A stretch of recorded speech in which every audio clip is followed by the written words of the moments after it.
Bienvenue, merci de suivre ce numéro de votre magazine kiosque de ce lundi 16 février 2026, madame, monsieur.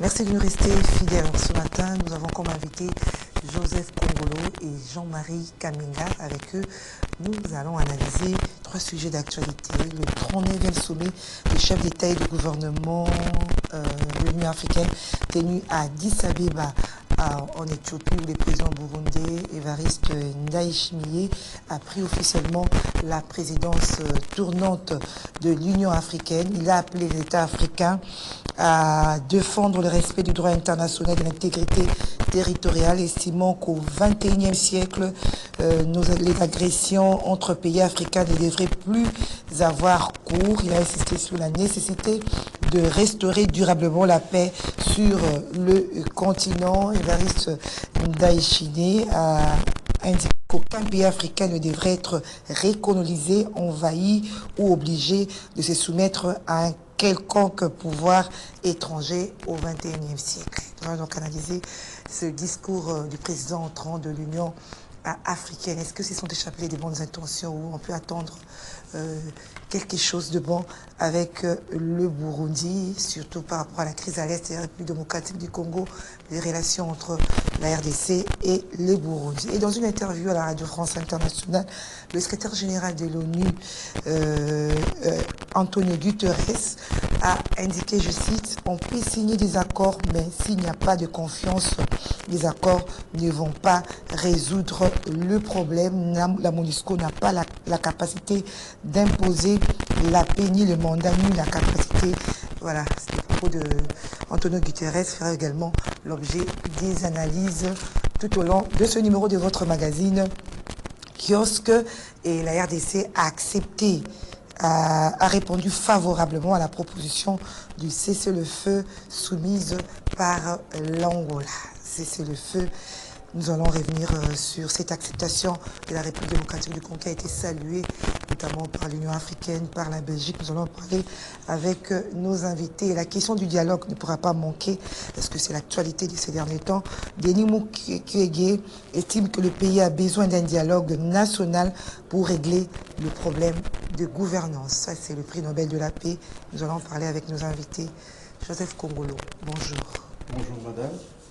Bonjour à monsieur Jean-Marie Kaminga, avec lequel on n'a pas eu à prester compte tenu caprice technique. Pour moi, aujourd'hui, on a l'espoir qu'on ira jusqu'à la fin de cette émission. Je voudrais saluer aussi tous les auditeurs et les spectateurs, ceux qui ont l'habitude de nous suivre chaque lundi.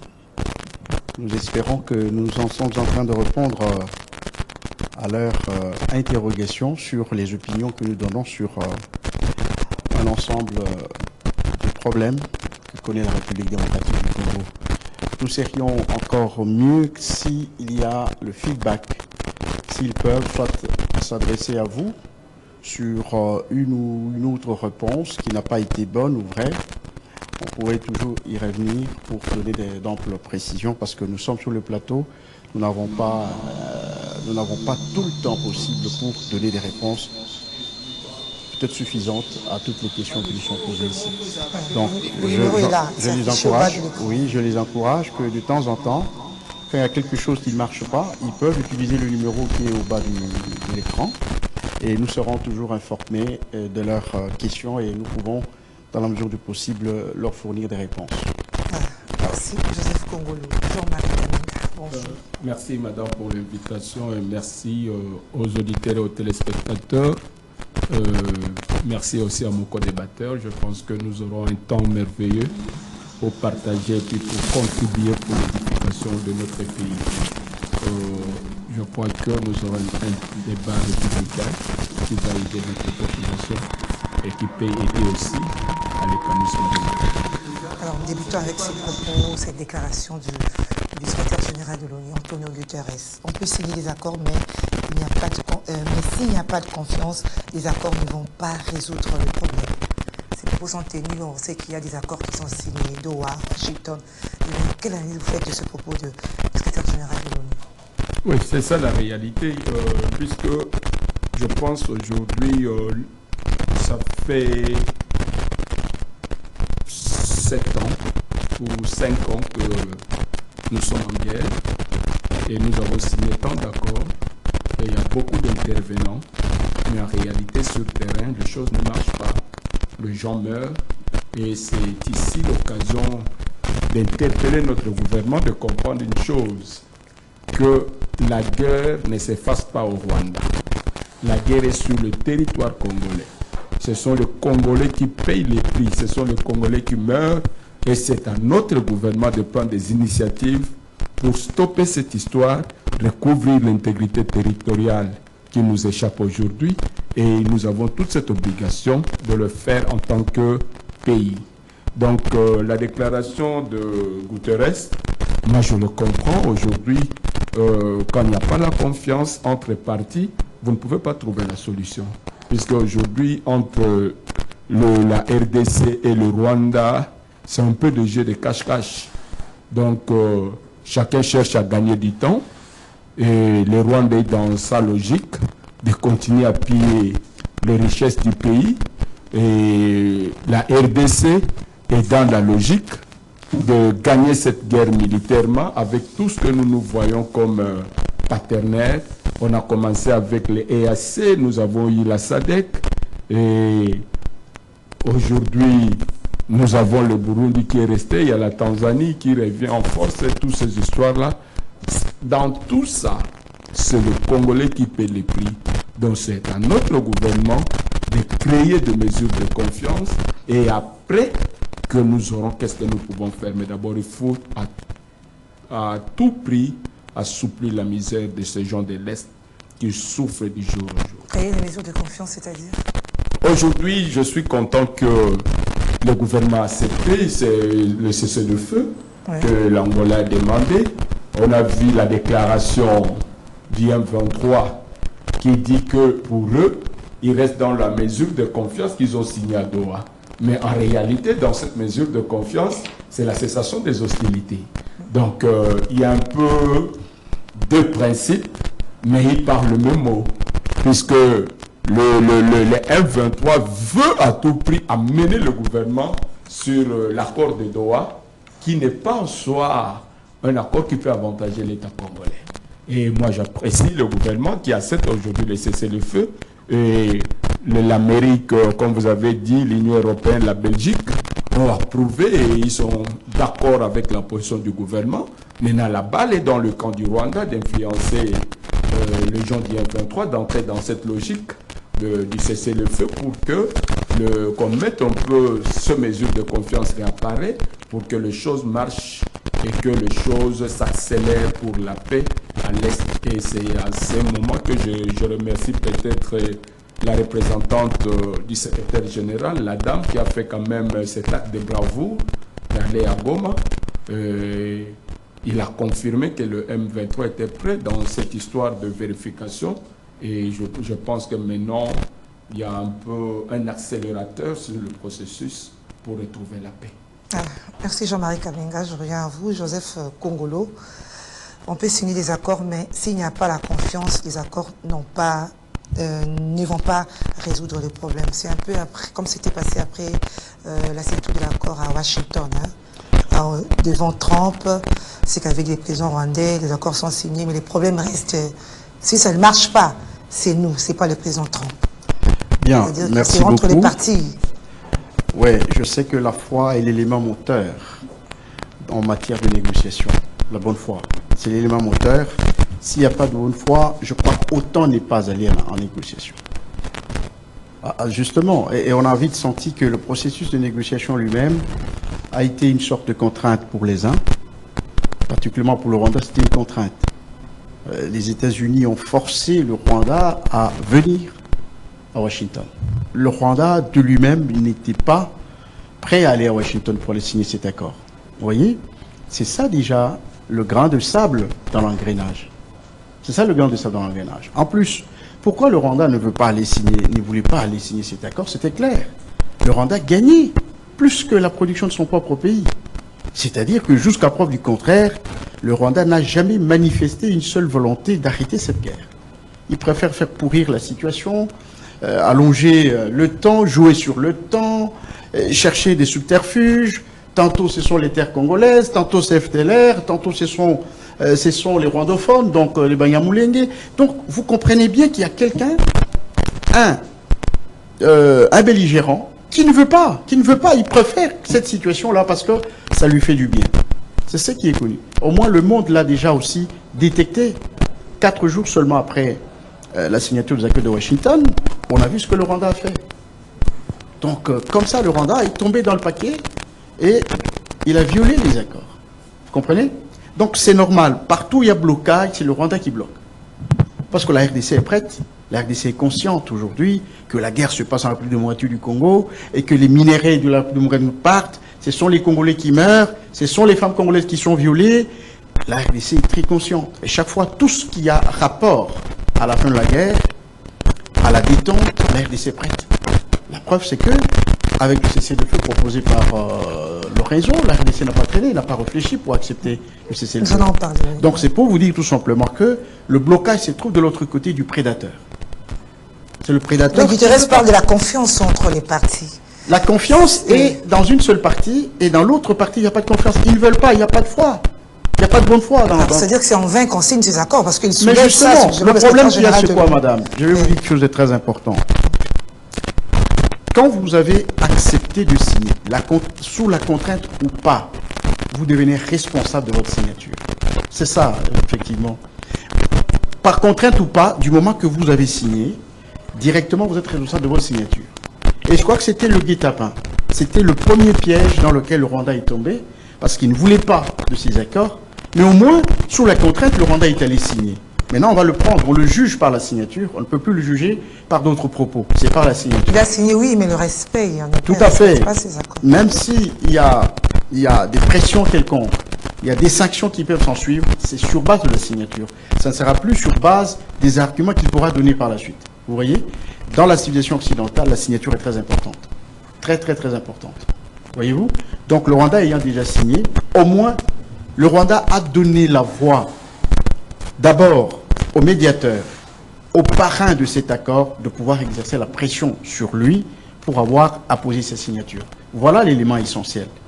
Mais maintenant, sur le terrain, la situation ne répond pas. Parce que, de l'autre côté, la bonne foi n'y est pas. De l'autre côté, il n'y a pas de volonté. Voyez-vous? Donc, nous sommes prêts. La RDC est prête à accepter toute initiative allant dans le sens de la paix, de la détente, de la dégel de la situation. Toute initiative. Toute initiative, bien sûr, qu'elle soit mesurée. Qu'elle soit mesurée, nous sommes bien d'accord. Et les principes sont clairs, madame. C'est l'intangibilité des frontières et la souveraineté sur l'ensemble du territoire national. Voilà les éléments clés qui sous-tendent tous les accords.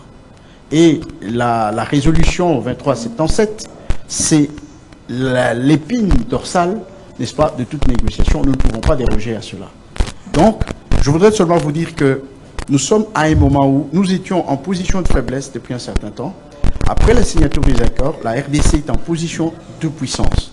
Mais écoutez, madame, moi je fais le karaté, ok? Quand vous saluez avant le combat, on nous demande de regarder l'adversaire et non pas de s'incliner. Vous regardez l'adversaire en face, vous saluez en parce que quand vous vous inclinez, lui peut mal comprendre. On vous demande de saluer, lui comprend que c'est le coup d'envoi du combat. À ce moment-là, nous, Congolais, aujourd'hui, en plus de moitié du Congo, quel que soit le cessez-le-feu, nous devons être regardants par rapport à l'adversaire. Et chaque violation du cessez-le-feu doit être accompagnée d'une réplique énergique. C'est cela que nous devons faire. Donc nous sommes aux aguets, que ce soit au front, que ce soit sur le plan diplomatique, sur tous les autres fronts que nous avons créés. Alors, Antonio Guterres évoque la question de la confiance. Alors, comment restaurer la confiance entre les deux parties pour que ces accords puissent être mis en application?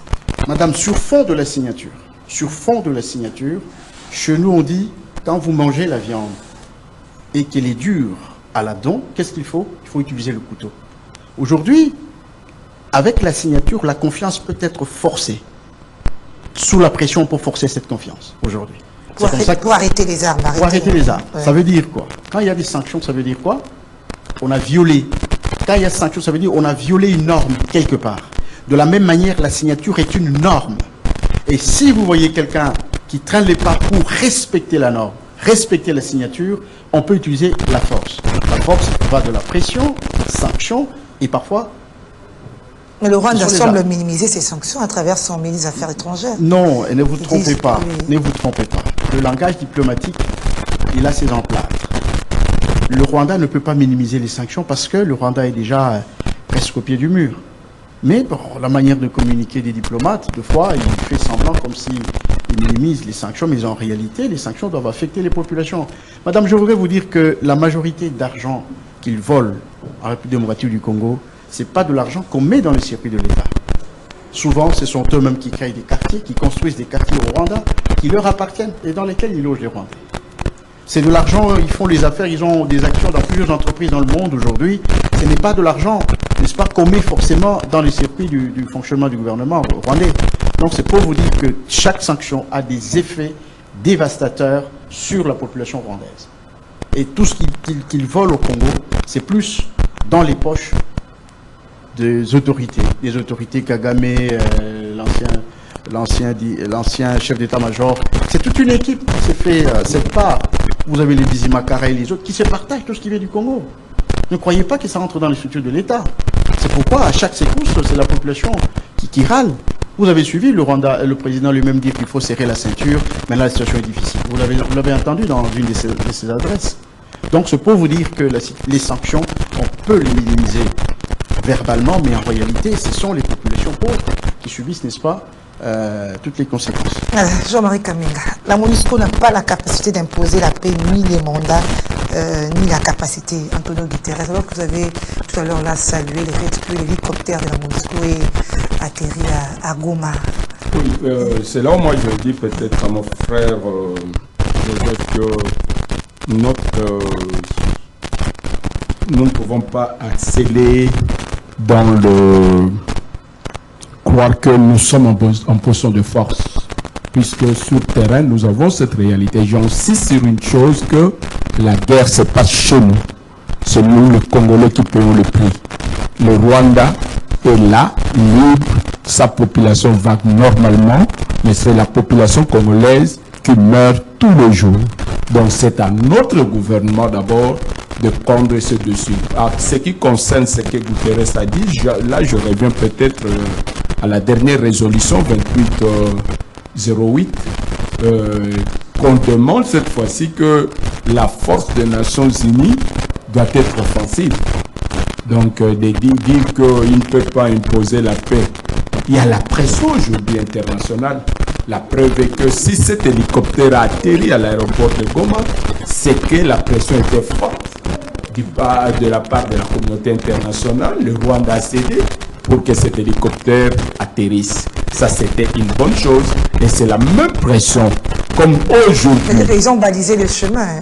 Oui, moi je pense qu'il y a tout un processus. Je dis la fois passée, je crois lors d'une émission, peut-être pas ici, que du fait maintenant que les deux processus, Rwanda et Nairobi, ou on appelle Doha et Washington, se sont réunifiés le 17 janvier au niveau de Lomé.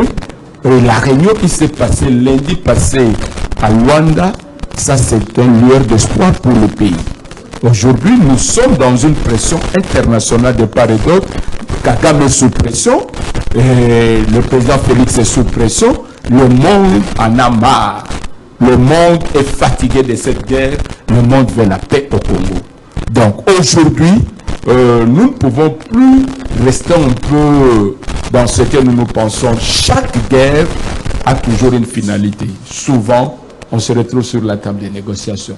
On a vu la Russie trop sûre de lui, mais à chaque fois que les Américains commençaient à traiter avec la Russie, et la Russie ne se présentait pas. Mais ça fait au moins 2 ou 3 réunions aujourd'hui. La délégation russe est toujours présente dans ces négociations, puisque les gens en ont marre. Et c'est la même chose avec nous, le Congo. Quand la MONUSCO, le Guterres parle qu'il ne peut pas imposer la paix, oui, c'est aux belligérants d'abord de trouver cet accord. Et la MONUSCO maintenant peut accompagner les forces de la paix qui s'installent. Puisque aujourd'hui, quand vous prenez toutes les déclarations aujourd'hui du Rwanda, c'est toujours autour de Minembwe, on est en train de tuer le Banyamulenge. Donc ils veulent nous amener un peu dans leur conflit de Tutsi-Hutu. Entre-temps, au Congo, nous avons plus de 450 tribus que nous n'avons plus besoin. Nous vivons dans cette cosmopolité de nos langues. Et aujourd'hui, le Banyamulenge ne peut pas se croire comme un tribu à part qui doit coordonner le reste des tribus. Donc c'est cette politique-là que le gouvernement doit tout faire de ne pas tomber sous ce piège-là. Puisque aujourd'hui, c'est vrai, le Rwanda est affaibli, mais le Rwanda, à l'international, a un lobby très fort. Aujourd'hui, nous disons tout ce qu'on veut, mais quand vous prenez l'accord de Washington, le Rwanda a pratiquement tout perdu, mais c'est nous qui avons laissé une brèche au Rwanda, et ces lobbies lui ont dit qu'il faut d'abord, avant que vous sortez, il faut la neutralisation de FDLR que notre gouvernement avait accepté. Donc ce sont les erreurs que nous avons accumulées. Maintenant, nous avons cette obligation en tant qu'État de faire de notre mieux que ce moment de cesser le feu, nous pouvons créer ce climat de confiance, que ces gens viennent. Après toutes ces histoires, vous avez parlé tout à l'heure, peut-être on va discuter ça dans ce dialogue, et le pays, il y aura des résolutions, nous trouverons des méthodes, comment on peut résoudre réellement ce problème de ces gens-là. Donc cesser le feu, ça va ramener au dialogue. Non, le cesser le feu crée d'abord un climat de confiance. Donc aujourd'hui, s'il y a un cessez-le-feu, il y a le cadre de vérification que le CIRGL avait adopté au niveau de Lusaka. Je crois que hier j'ai suivi Ndaïchi Emie. Je crois que même au niveau des CIRGL, il y aura une force qui peut venir comme une force d'observation, voir réellement l'applicabilité de ces cessez-le-feu. Et s'il y a ces cessez-le-feu, il y a ce climat de confiance. Maintenant, les politiques doivent trouver maintenant cette solution à travers ce dialogue. Voilà. Mais cessez-le-feu, ça ne sera pas une première fois, parce que est-ce que cette fois-ci, ça sera vraiment respecté? Je dis que pour le moment, ça sera respecté. Les deux parties sont sous pression, que ce soit la République démocratique du Congo que le Rwanda. Ils sont sous pression de la communauté internationale. Voilà, cessez le feu, Joseph Kongolo. Est-ce que ça sera respecté cette fois-ci? Parce qu'on a vu la réaction du FCM23 après que Kinshasa ait accepté la proposition de Luanda sur le cessez-le-feu. Pour la FCM23, Kinshasa consiste à le manœuvre de Kinshasa consiste à multiplier des cadres, à manipuler plusieurs cadres, à multiplier des cadres. Il a Kinshasa de manipulation, d'aller au-delà de cadres qui sont déjà mis en place. Bien, madame, nous sommes dans la stratégie aujourd'hui.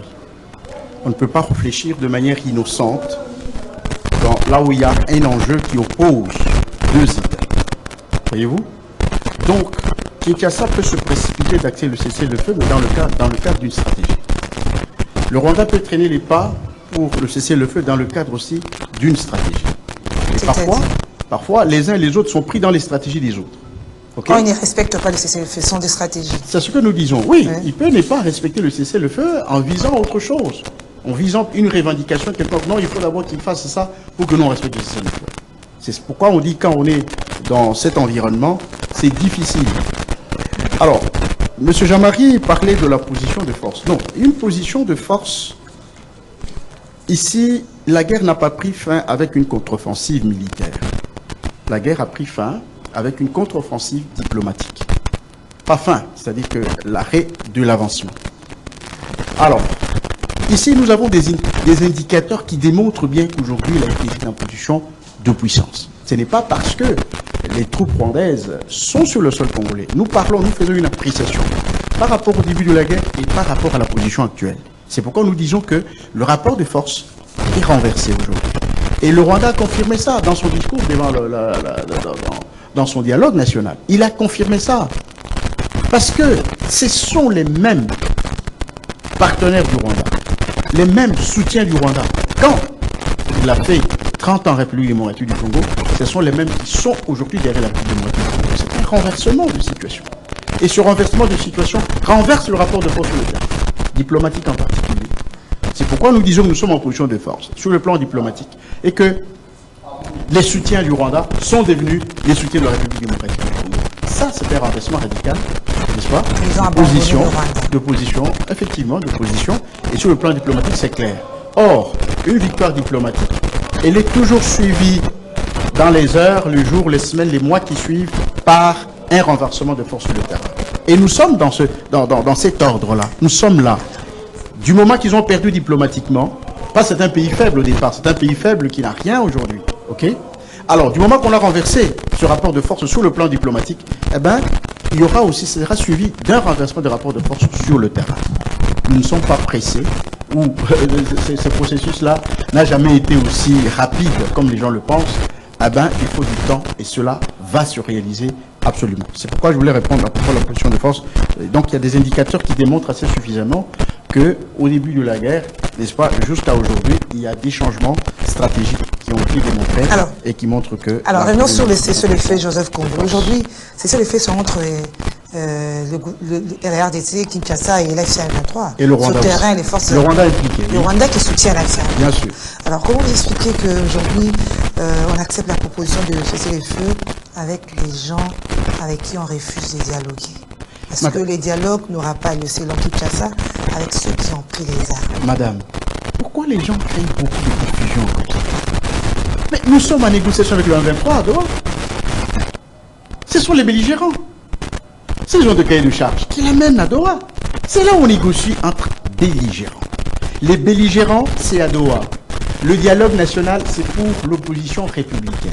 Je crois que c'est suffisamment clair. Les revendications de Kabila, Katumbi, et Tunanga et les autres. Mais il y a une plage.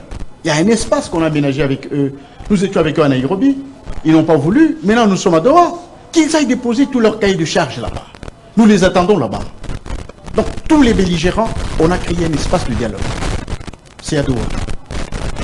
Ceux qui ne sont pas belligérants, l'opposition républicaine, nous allons bientôt organiser un deuxième dialogue. Cette fois-ci national, parce que là, c'est entre les belligérants. Ceux qui n'ont pas pris les armes, on aura un dialogue tout à l'heure avec eux. Pourquoi Nanga est là? Pourquoi il veut venir ici? Kabila, qui est le responsable de l'AFC, il est là. Pourquoi il veut venir ici? Qu'est-ce qu'il a à dire dans le dialogue national qu'il ne peut pas dire à Doha? C'est quoi? Que ce soit Nanga, Kabila, Katumbi, qu'est-ce qu'ils ne peuvent pas dire à Doha et qu'ils ont envie de dire ici, dans le dialogue national? Il n'y en a pas, madame. On a aménagé un espace pour les belligérants qui déposent toutes leurs revendications là-bas et on va les traiter là. Ici, on va traiter d'autres problèmes. On va traiter d'autres. On va traiter. Ils ne veulent pas qu'on parle de gouvernance. Bien, on va entreprendre. On va engager le débat sur la gouvernance avec l'opposition républicaine. Pourquoi, madame? Parce que le dialogue national, ce n'est pas ce dialogue qui va terminer la guerre à l'Est. Non, il ne faut pas rêver. Il n'y a pas de lien. Merci, Joseph. Nous sommes avec les autres à Doha, qui viennent déposer leur cahier de charge. On va traiter là-bas, on va négocier. D'accord? Ceux qui n'ont pas pris les armes, l'opposition républicaine, nous les attendons, soit en Angola, soit en République démocratique du Congo. Nous allons échanger sur la gouvernance, parce que la guerre ne les concerne pas. Alors, vous n'avez pas répondu à la question des accusateurs, c'est laquelle Kinshasa multiplie les cadres, cherche à aller à côté, à passer outre la recherche de la stabilité de la paix à l'Est. Nous n'avons pas multiplié les cadres. Parce que les facilitateurs de l'Union européenne... Luanda, attention, Togo, madame. Attention. S'il vous plaît. C'est quoi ça? Les facilitateurs de l'Union européenne, enfin de l'Union africaine, étaient chez le président de l'Union africaine d'antan. C'est Lorenzo en Angola. Il était encore en couche. Et là, c'était sous l'égide du président togolais. Donc nous n'avons pas... Quel cadre on a créé? On n'a pas créé un seul cadre. On n'a pas créé un seul cadre. Quel autre cadre nous on a créé? On n'a créé aucun cadre. C'est la continuité. C'est la continuité. Ce sont les mêmes cadres. Moi, je ne vois pas quel est le cadre qu'on a créé, là où on les a invités et qu'ils ont refusé. Nous sommes dans le cadre de Washington, nous sommes dans le cadre de Doha, et nous sommes dans le cadre de l'Union africaine, et l'Union africaine qui a donné ses facilitateurs. Quand c'est l'Union africaine, c'est le président qui les gère. C'est pourquoi nous étions en Angola. Merci. C'est clair. Jean-Marie Kamika. Moi, je pense que... Dialogue, cesser le feu avec... Non, moi, je voulais un peu dire à mon frère Joseph que le temps ne nous appartient pas. D'abord, il faut savoir une chose. Vous comptez plus sur l'accord de Washington, mais vous devez tenir compte aussi de la situation politique au niveau des États-Unis. Les États-Unis n'ont pas le Congo, où le président de la République est le maître de l'ordre. Aux États-Unis, aujourd'hui, ils sont en pleine campagne pour les élections de mi-mandat. Oui. Aujourd'hui, si vous voyez aux États-Unis, Trump avait mis en place son histoire, la police de frontières pour expulser par force les immigrants. Oui. Et ça fait bientôt une semaine, il y a un shutdown que les démocrates ont bloqué. Il n'y a pas un budget pour ces gens-là. Et ça a de l'influence sur le Non, non, laissez-moi terminer. Ok. Donc, je dis ceci.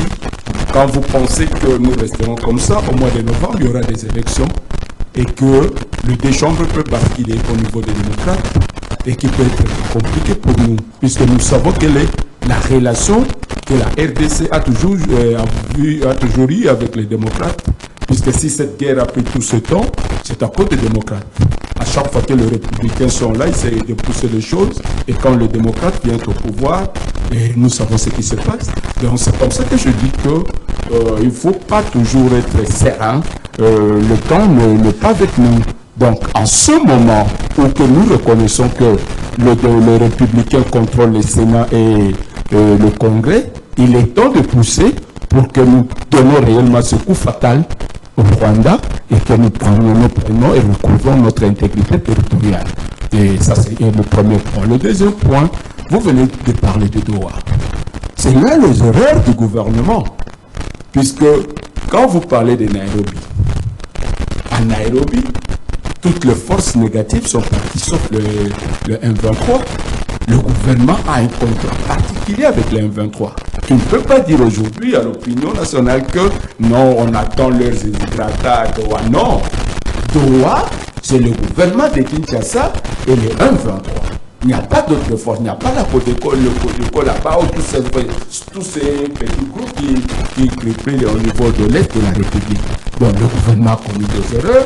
Et dernièrement, quand Mme Gisèle parle de multiplication de cadres et consorts, c'est la FCN. Et voilà. Donc la semaine passée, je crois que ça fait deux semaines passées, il y a eu un accord signé entre le gouvernement et le M23 sur la vérification du cessez-le-feu. Donc pour le M23, pour eux, ils restent là. Nous avons déjà signé un accord à Doha et on ne va plus encore faire une déclaration pour notre cessez-le-feu que le réseau nous demande. C'est comme ça que je dis au début que oui, le gouvernement a fait sa déclaration en acceptant, mais le 1-23 a fait une déclaration qui reste constant dans l'accord signé avec le gouvernement à Doha. Mais l'intersection, c'est la vérification du cessez-le-feu avec le mécanisme de la CERGEL, peut-être qu'il sera accompagné avec la MONUSCO. Donc c'est là où moi je dis que aujourd'hui, c'est à nous, la République démocratique du Congo, de pousser cette histoire au plus vite que cette histoire. Comment on va le pousser? Il ne faut pas annoncer. Dites-nous, parce que vous non, mais c'est ça que le gouvernement aujourd'hui, j'ai dit ceci. Oui. Le gouvernement, Félix Tshisekedi, quand il prêtait serment, il a prêté serment de sauvegarder l'intégrité et la souveraineté de la République démocratique. Ok, qu'est-ce qu'il doit faire? Réaliste. Oui, aujourd'hui, nous sommes dans cette situation. Oui. Militairement, on a eu tout ce que nous avons eu comme devoir. Okay. Et aujourd'hui, nous sommes dans cette position. Il y a cette possibilité de la paix. J'insiste à cette histoire que les gens qui meurent sont des Congolais et la guerre se passe sur notre territoire. Non, laissez-moi terminer. Monsieur Jean-Marie, non, laissez-moi terminer mon idée. Il est tout le temps sur les médias. Nous connaissons la situation telle qu'elle se place sur le terrain. Qui nous dit que c'est le droit de terminer. C'est dans la déclaration. Non, nous ne sommes pas dans la déclaration. Ok, allez-y. C'est comme ça que moi je dis qu'aujourd'hui c'est au gouvernement de prendre l'initiative, puisque nous le connaissons, puisque même Kagame aujourd'hui, peut-être le M23 devient pour lui de trop. Il t'a reconnu que Kagame est acquis sur le plan international. Tu ne me diras pas que Nanga c'est un étranger. Donc il y a un moment, nous en tant que Congolais, nous allons parler. Le président Félix a très bien dit, même s'il y aura intégration dans l'armée, cette fois-ci, ça ne sera plus l'histoire de mixage et brassage, mais l'intégration se fera cas par cas. Donc, le moment peut-être est arrivé pour nous que le Congo, avec la supériorité que nous avons sur le terrain, d'imposer maintenant cette paix, de dire à ces gens de M23 que... Imposer la paix, ça veut dire quoi? Joseph Congo. Ah, non, il faut préciser les concepts. Vous allez avoir Imposer la parole. Moi, j'ai dit... C'est moi qui pose utiliser des la force. questions. Non, moi, aujourd'hui, la force nous a rien donné. La force nous a rien donné. Alors comment on va imposer cette paix? La paix aujourd'hui, Félix, le gouvernement de la République aujourd'hui vient de faire cette déclaration d'accepter le cessez-le-feu qui aura lieu ce mercredi à midi. Le 18. Le 18. Le M23 a fait sa déclaration en se référant de ce qu'ils ont signé avec le gouvernement à Doha, qui n'est pas loin aussi du cessez-le-feu. Okay. Vous comprenez? Donc nous profitons de cette histoire, espérons avec la visite de la représentante du secrétaire général des Nations Unies, puisque le M23 a réitéré cette position de Doha, espérons que les 18, ce mercredi, il y aura un cessez-le-feu. C'est à ce cessez-le-feu, si réellement le cessez-le-feu est observé officiellement, maintenant c'est au gouvernement de créer maintenant les conditions que vous avez appelées tout aussi de confiance pour que maintenant le processus politique prenne corps et trouver la solution pour libérer le territoire occupé. C'est ce que j'allais dire. Est-ce que le souhait c'est le cessez-le-feu ou les retraits de rebelles? Parce que cessez-le-feu est après. Non. Ça va s'en suivre automatiquement. Je dis ceci. Quand vous prenez les accords de Washington, quand vous prenez Luanda, donc il y a quelque chose qui coince de part et d'autre. Ok? Aux Rwandais, on leur demande de se débarrasser, de retirer ses troupes de la République démocratique du Congo. Ok? Du côté congolais, on lui demande la condition pour que le Rwanda quitte, c'est la neutralisation du FDLR. Donc il faut créer ce climat-là. C'est peut-être à partir de ce cessez-le-feu, quand il y aura ce mécanisme de vérification, les gens comprendront que peut-être du côté rwandais c'était une astuce. Maintenant, on peut voir les instances africaines ou internationales, maintenant peuvent faire pression sur le Rwanda de retirer ces gens, mais en sécurisant peut-être. Puisque le vrai problème du Rwanda aujourd'hui, comment le M23 dit oui, nous sommes des Congolais, mais tu nous as utilisés. Nous, tu peux sortir et nous devenons quoi? C'est ça la grande question au niveau de Nanga. C'est là la grande question que le gouvernement de la République maintenant doit créer les mesures de confiance et récupérer tous ces Congolais et faire échec au Rwanda. Merci. Joseph Congo, vous avez la parole. D'abord, Monsieur Jean-Marie, moi je suis analyste politique. Je ne suis pas historien politique. Les historiens, ils vous placent les faits dans le temps, sans interroger les faits. Mais moi, j'interroge les faits. Je n'ai pas vraiment beaucoup de temps pour faire de l'histoire politique. Mais il faut connaître l'histoire politique. La première chose, le pouvoir aux États-Unis est dans les institutions et non pas dans les individus.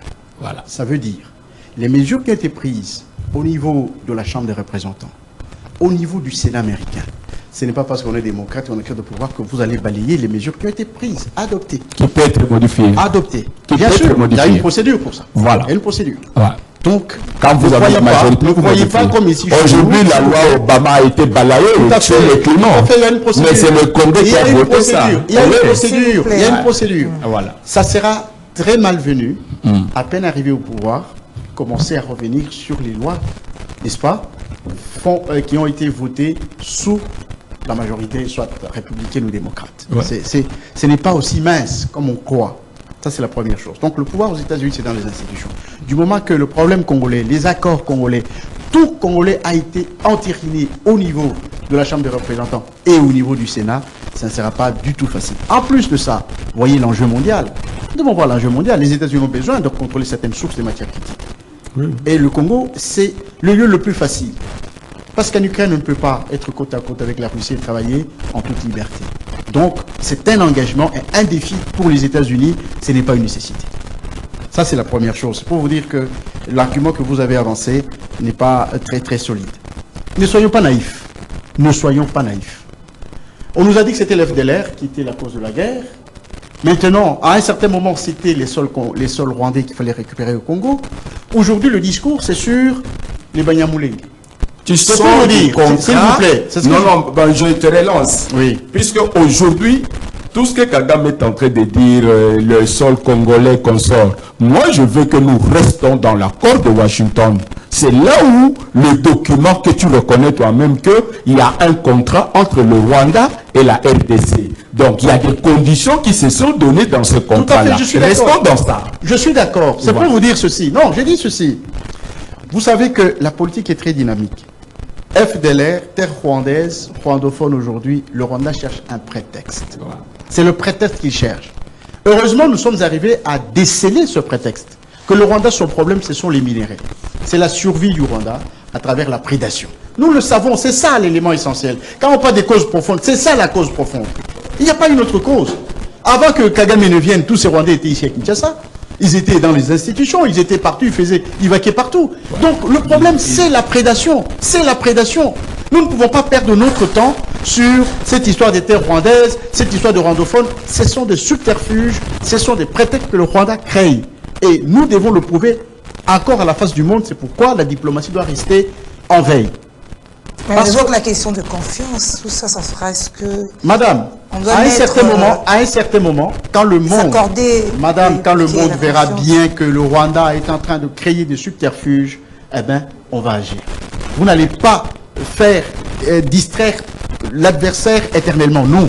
Il viendra un temps, on va agir avec force. On va utiliser la force.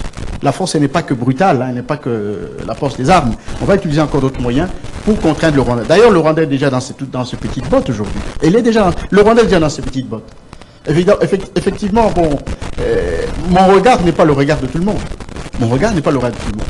Ah, le Rwanda, bon, comme M. Jean-Marie disait tout à l'heure, là-bas, il n'y a pas de guerre, il n'y a pas ceci, il n'y a pas cela. Oui, je veux bien. Mais il faut voir ça sur le temps. Dans 3 mois, qu'est-ce que cela va devenir? Dans 6 mois, qu'est-ce que cela va devenir? Tout ça. Et lui-même a déjà annoncé qu'il faut serrer la ceinture à la population.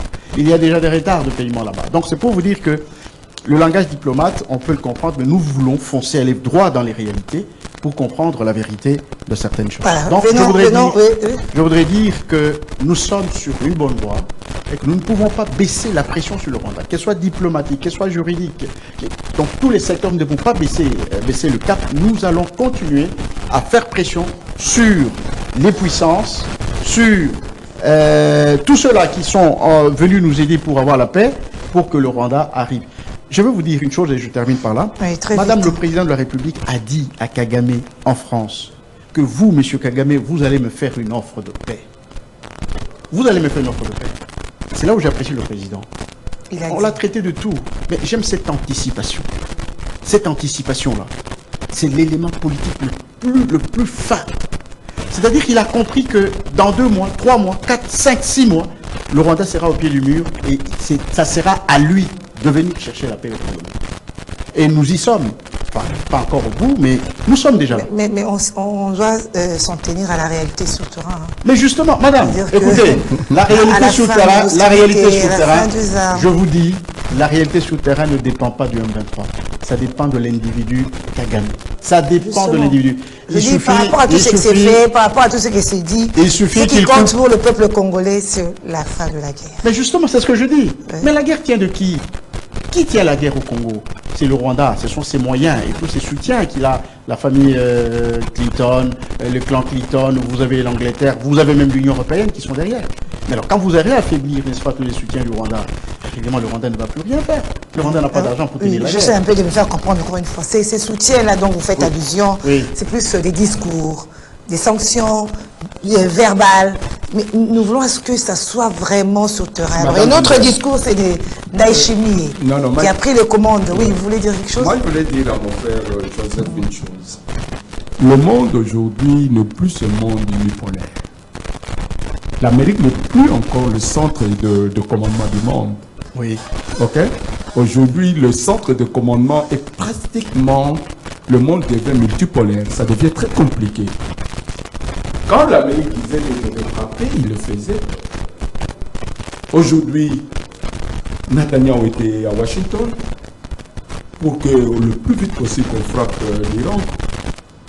Mais Trump lui a dit que non, attendez, Mais il a pêché au Venezuela. Non, le problème de Venezuela, nous viendrons, tu as dit tout à l'heure.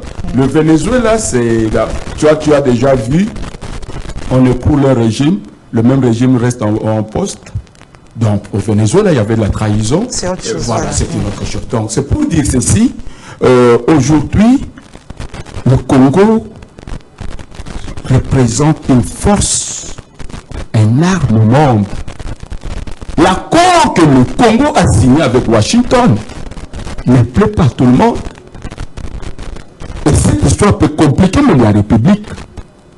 Puisque le centre de commandement aujourd'hui, tout le monde intervient. Il y a la Chine qui est là, la Turquie est une puissance aujourd'hui, l'Inde est là, la Russie est là. Donc, cet optimisme que mon frère Joseph est en train de faire, c'est bon quand on était pendant la guerre froide. Et il y avait des accords entre eux. Mais aujourd'hui, tout le monde veut se voir grand. Même la Corée du Nord aujourd'hui est prête à dire que moi je suis puissant, je peux faire ça. Donc, moi je voulais faire comprendre une chose. L'accord tel qu'on a signé. Vous avez vu, je ne veux pas faire peut-être un raccordement frauduleux. Le Congo, c'est un pays souverain. Vous avez vu ce qui se passe aujourd'hui au niveau de musée de Taveren pour les archives sur la géologique de la République. Et une entreprise privée qui veut que la Belgique lui donne ses archives pour que lui essaie de digitaliser tout ce qui est comme minerai de la République à travers toutes les provinces de la République. Et ça, ce sont des histoires que les Joseph doivent comprendre que le pays n'est pas prêt à tout céder. Il y a des accords qui ont été signés, il y a eu des listes que la République a données aux États-Unis, mais les États-Unis ne peuvent pas venir ici comme ils croient qu'ils peuvent prendre le contrôle de toutes les richesses de la République. On a vu avec Cobalt Metal, qui est pratiquement aujourd'hui en guerre avec la République avec la Belgique. Heureusement que la Belgique a dit que je ne vais pas traiter avec vous, je vais traiter avec un État souverain. Donc c'est pour dire ceci. Oui, l'Amérique a besoin de nos minéraux. Mais nous ne pouvons pas hypothéquer la souveraineté de la République à cause de la paix. La paix est le devoir de la République. On ne sous-traite jamais la paix. La République a le devoir, le gouvernement a le devoir de défendre l'intégrité territoriale, de défendre la paix de son peuple, mais la paix ne peut pas être hypothéquée par nos minéraux. Voilà, merci Jean-Marie. Aucun pays africain ne devrait être récolonisé, envahi ou obligé de se soumettre à un quelconque pouvoir étranger au XXIe siècle. C'est le président entrant de l'Union africaine. Chapelet des bonnes intentions où on peut s'attendre à des changements avec Ndayishimiye à la tête de l'Union africaine. Je suis d'accord, j'y reviens. Il faut faire la lecture de choses. Nous ne sommes pas encore véritablement deux pieds dans le multipolarisme.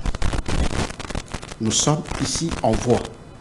Mais les États-Unis restent toujours une puissance diplomatique et militaire du monde. Il a frappé l'Iran. Il a frappé l'Iran. Il est en train d'obliger l'Ukraine à céder les territoires à la Russie. Le Venezuela est un cas. Voyez-vous? Donc c'est pour vous dire qu'il faut lire les choses d'abord aujourd'hui. J'aime sa lecture, elle est futuriste. Mais aujourd'hui, les États-Unis restent encore puissants. Restent encore puissants aujourd'hui. Ils se battent pour se maintenir, ce qui est normal et légitime. Les États-Unis se battent pour se maintenir, tout à fait légitime. Mais on attend de lui de faire déposer ses actes Madame, vis-à-vis du Rwanda. j'ai aimé quelque chose qui a dit que Rwanda. tout le monde n'est pas content que la RDC signe des accords sur les minéraux avec les États-Unis. Là, je suis d'accord. En particulier, c'est l'Union européenne qui a préféré voler au lieu de venir auprès de la RDC pour signer, qui a préféré voler à travers le Rwanda. C'est normal que ce soit aujourd'hui l'Union européenne qui reste encore derrière le Rwanda. Je l'ai dit.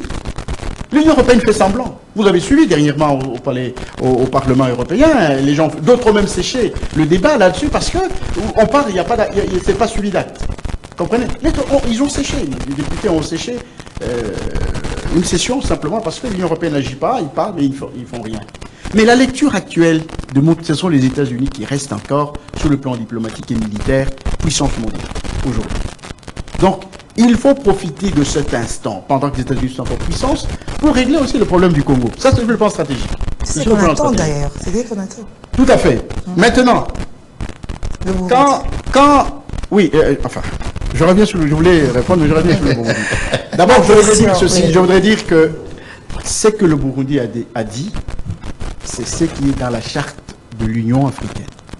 C'est l'élément fondateur de la charte de l'Union africaine. Cet élément, si vous prenez notre constitution, vous allez retrouver ça. Dans toutes les constitutions des pays africains, vous allez retrouver. Si vous ne les trouvez pas mot à mot, au moins entre les lignes, vous allez trouver les mêmes déclarations. Mais sur le terrain, on a fait quoi? Ça souffre d'application. Sur le terrain, on a fait quoi? Pour moi, c'est une déclaration politique. C'est une déclaration politique. Qui l'a entendu? Qui l'a entendu?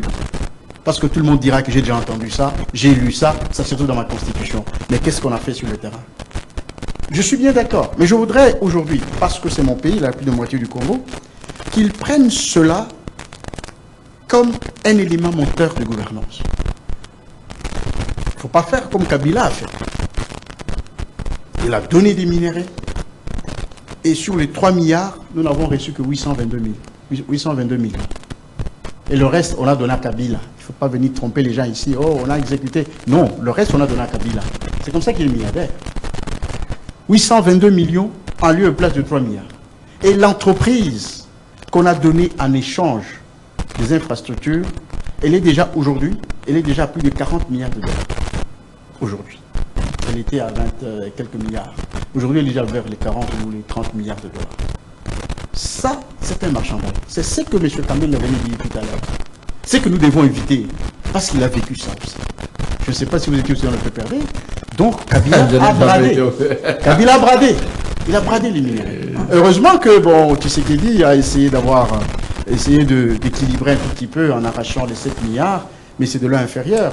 En arrachant les 7 milliards, en récupérant quelques pourcentages, quelques actions dans le truc, dans la Sycomine, et puis dans le barrage, ainsi de suite. Donc, nous voulons dire que Tshisekedi ne peut pas rentrer sur ses traces. Ne peut pas rentrer sur ses traces. Donc il faudra, moi je l'ai dit la fois passée d'ailleurs, c'était en sa présence, qu'il faudra que dans chaque contrat signé, que l'État garde 30% au moins, pour avoir un regard sur la gestion de nos matières premières. Ça c'est la première chose. Deuxièmement, qu'on sache que ce que nous sommes en train de vendre aujourd'hui, d'échanger aujourd'hui, c'est des choses que nos ancêtres ont laissées. Nous devons aussi laisser d'autres parties à ceux qui vont venir demain, nos enfants et nos nos enfants et nos petits-fils. Donc nous avons droit d'avoir de l'équilibre dans la gouvernance. Une gouvernance générationnelle de nos minéraux, c'est un élément phare dans tous les accords que nous sommes en train de faire. Nous insistons, et j'insisterai chaque jour là-dessus, que le président ne donne pas tout, qu'il sache que ses petits-fils auront aussi besoin de bénéficier de ce que la nature a donné. Merci Joseph Kombo. Alors nous sommes dans les discours d'Ndayishimiye. Est-ce qu'il n'est pas là dans le terrain qui va le conduire même sort que Idriss Déby, Gbagbo et d'autres présidents? Bon, je pense que... Kadhafi aussi. Je ne pense pas. D'abord, le discours de Ndayishimiye, président en exercice de l'Union africaine, ce comme a dit Joseph, c'est le discours habituel. L'intégrité et la souveraineté des États, c'est ça même l'objet de la création de l'Union africaine, le père de l'indépendance, on est créé. Mais aujourd'hui, le problème est que la position de Ndayishimiye est tellement compliquée pour le pays voisin comme le Rwanda, puisque Ndayishimiye avec des troupes en République démocratique du Congo, c'est pratiquement un belligérant dans le conflit. Donc, vous avez vu comment est-ce que le M23 a tweeté, comment est-ce que le Rwanda a répondu, que c'est un vide pour toute une année. Donc, je pense que c'est à nous, la République, de profiter de ce qui se passe peut-être à Luanda et pour que la paix revienne au pays. Moi, je crois que Lorenzo est en train de faire un très bon travail pour la République. Lorenzo sait 2000 km de frontières entre le Congo et l'Angola. Lorenzo a tout intérêt de voir un Congo stable pour que le trafic, le commerce et la coopération se passent entre nous. Donc je crois plus à Luanda ce qui se passe à l'Union africaine. Félix a été président, non? Le Congo a joué, on a été président d'exercice, on n'a pas pu trouver la solution dans notre propre pays, donc on n'attend rien. Je n'attends rien, c'est comme je dis que ma position c'est celle de Rwanda. Je reviens à ce qu'il a dit tout à l'heure. Donc aujourd'hui, nous devons être très prudents. Le Congo, j'étais dans un plateau, j'ai expliqué ça. Aujourd'hui, l'Afrique du Sud, qui est parmi les grands partenaires, et les troupes de SADC sont partis. Aujourd'hui, c'est le contingent de la MONUSCO qui quitte le pays. Peut-être nous ne faisons pas quand même des analyses très profondes de tout qu'est-ce que l'Afrique du Sud a joué comme rôle. Et nous savons les relations aujourd'hui entre Trump et le gouvernement sud-africain. Et avec ce contrat, on a vu lors de Indaba Mining à Cape Town comment est-ce que le ministre sud-africain des Mines s'est insurgé contre la République démocratique du Congo, de dire que nous ne sommes pas prêts à hypothéquer l'arme, puisque aujourd'hui l'arme du monde, c'est cette transition énergétique, et le Congo reste l'acteur principal. Et pour le Sud-Africain, peut-être d'autres Africains, c'est à partir du Congo que nous pouvons faire aussi un chantage à l'international. Mais voir la façon que nous sommes en train de traiter ce dossier avec l'Amérique, peut-être ça fait mal aux autres. Donc c'est comme ça que je dis qu'il est temps que la République reconnaisse ce que nous représentons comme État. Nos dirigeants doivent savoir qu'est-ce que le Congo représente aujourd'hui. Et nous n'avons pas le temps de tout brader, mais nous devons avoir aussi une cartouche que nous devons garder pour nous, qui fera de nous une force demain. Madame, à ce propos, un petit mot. Oui. L'Afrique n'a pas quelque chose à dire au Congo. 30 ans. L'Afrique du Sud. Est-ce que vous savez que vous avez été colonisé à Lubumbashi? C'est plus les Sud-Africains qui ont aussi des grandes lignes là-bas. Ils n'ont pas pensé à l'importance de la République de moitié du Congo comme moteur de développement de l'Afrique. Non. Ils se sont précipités sur les minéraux. Ils ont tout fait. Depuis 30 ans, aucun pays africain n'a levé son petit doigt pour dénoncer l'agression rwandaise. Aucun pays. Ce n'est pas aujourd'hui. Quand Félix leur montre les différentes facettes de la République, c'est la même République là. Quand Félix montre les différentes facettes de la République, ils veulent maintenant utiliser le Congo comme une monnaie d'échange, comme un élément de chantage. Non, nous ne pouvons pas accepter, monsieur Jean-Marie. Nous ne pouvons pas accepter. Nous avons des défis à l'intérieur ici. On n'a pas vu un seul pays africain venir. Et je voudrais vous dire... Mais l'Angola avec le RSE, c'est pas la l'Afrique. Le Burundi est là. C'est pas l'Afrique. Le Burundi est là, la Tanzanie est venue, le Malawi est venu. Oui, mais ça fait 30 ans. l'Afrique. Ça fait 30 ans. N'oubliez pas, ça fait 30 ans. Mais ça dans ces 30 ans, ils viennent toujours. Non. Même à l'époque de Kabila, le roi, la SADC était là. L'Afrique aujourd'hui ne peut pas utiliser le Congo comme un élément de chantage. Le Congo doit relever ses défis à l'intérieur pour ses enfants. Donc, avant de penser à la... Renfermons-nous comme la Chine. Je ne dis pas nous renfermer. Non. Comme la Chine. Je parle d'un élément de chantage. Et attention, un élément de chantage. Je veux dire ceci. Ouais. Le Congo doit se battre aujourd'hui pour sortir de l'ornière de la communauté internationale des milieux de puissance aujourd'hui. Parce que même le Rwanda n'est qu'un élément qu'on a utilisé. On n'a pas hypothéqué notre... Mais pas hypothéqué. On n'hypothèque pas. Voilà. On n'hypothèque pas parce que nous tous, nous ne pouvons pas être d'accord qu'on hypothèque. Voilà. Et il ne faut pas que l'Afrique du Sud... Dans sa guerre, les États-Unis utilisent le Congo. Ça, nous disons non. Ça aussi, nous disons non. Parce que nous n'allons pas avec le Congo, nous n'allons pas avec l'Afrique du Sud, nous n'allons pas avec le Nigeria. Nous y allons seuls avec ce que nous avons comme moyen. Et nous avons utilisé les minéraux pour notre propre sort à nous. Donc, nous ne voulons pas que quelques pays, que ce soit africains, soit-ils, nous utilisent comme monnaie de chantage. Je me répète, monnaie de chantage. C'est vrai, tout le monde peut faire en sorte que la RDC se développe pour qu'on impulse le développement en Afrique. Mais pas comme monnaie de chantage. Parce que quand nous avons souffert, en tout cas, en dehors de l'Angola peut-être, qui nous a sauvés, le Burundi était du côté du Rwanda. Vous vous rappelez au début de la guerre, avec l'AFDEL. Vous n'avez pas oublié, le Burundi, l'Ouganda et le Rwanda, ils étaient tous dans un même camp. C'est dans la diplomatie du président de la République qui a considéré qu'il faut dépeupler l'adversaire, lui arracher les collaborateurs proches. C'est comme ça qu'on a arraché le Rwanda et qu'on essaye de jouer en équilibre avec l'Ouganda pour laisser le Rwanda seul. C'est en termes de stratégie. On a arraché le Burundi. Bien sûr. Donc c'est pour vous dire tout simplement que nous ne sommes pas un élément de chantage pour quelque pays que ce soit. Nous sommes conscients de notre rôle international. Nous avons vendu la République démocratique du Congo dans toutes les plateformes mondiales. la République est une solution. Quand nous disons que la République, c'est la solution, ce n'est pas pour rien. C'est-à-dire que nous voulons prêter la RDC en termes, par exemple, de changement climatique. La RDC est là. Mais au-delà de ça, nous voulons que nous-mêmes, nous soyons à la manette. Voilà. Et ça, c'est important. Merci. Ouais, merci beaucoup. Merci Jean-Marie Kaminga. Merci Joseph Kongolo. Merci à l'équipe technique. Merci à vous, fidèles téléspectateurs, auditeurs du magazine Kiosque. Merci au coach Doudou Montiri. Bon début de semaine à vous tous qui nous suivez. Je vous retrouve mercredi avec le même plaisir. Au revoir.